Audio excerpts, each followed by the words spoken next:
Well, in the United States, there's more developments in what's really shaping up to be a very, very important presidential race. The rapper Kanye West, you'll know him, of course, he has now released his first campaign video on Twitter. He is running for the position of US President as well through a process known as a write-in candidate. Professor John Stremlau is a professor of international relations at Wits University. Professor, good afternoon to you. We've seen this kind of thing happen before, where someone tries to almost elbow in an election between the Democrats and the Republicans. It hasn't worked for a very long time, though. Well, listen, Stephen, I confess I have not followed Kanye West at all.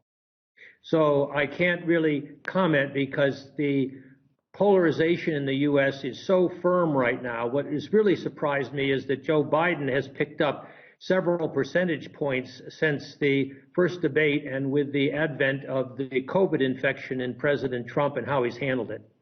It's so interesting because when you have a moment of polarization like this, you get people who try and sort of intervene. That doesn't work. In the end, it shows you, I think, again, how few floating voters there are. People have made up their minds on what they're going to do, and they made up their minds some time ago.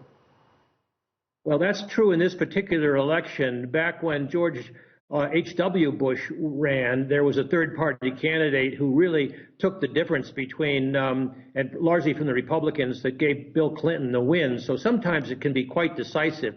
But in this case, it's all about Donald Trump. All about Donald Trump. We've actually seen people queuing to vote already. I realize Twitter is not as reliable as you would like it to be. But, I mean, there are very long queues in some places for people to get their votes in as early as they can.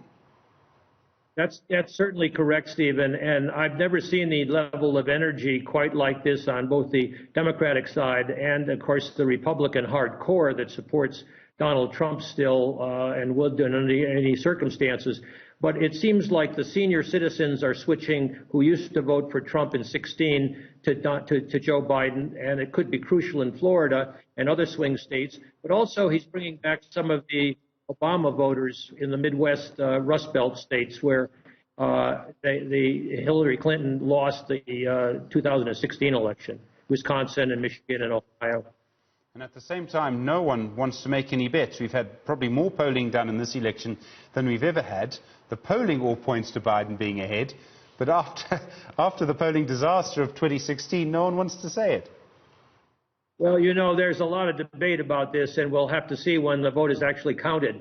But I think it does help to create this sense of momentum, and the polling is much more sophisticated now, particularly in the swing states, which they now poll much more carefully. And 538, the great polling service of Nate Silver, they do 40,000 simulations, and then they try to do based on all the polling that exists, give odds, and it's I think something like 14 out of 100 for Trump right now, and 86 for Biden. But again, it's not zero, and you know surprises could happen.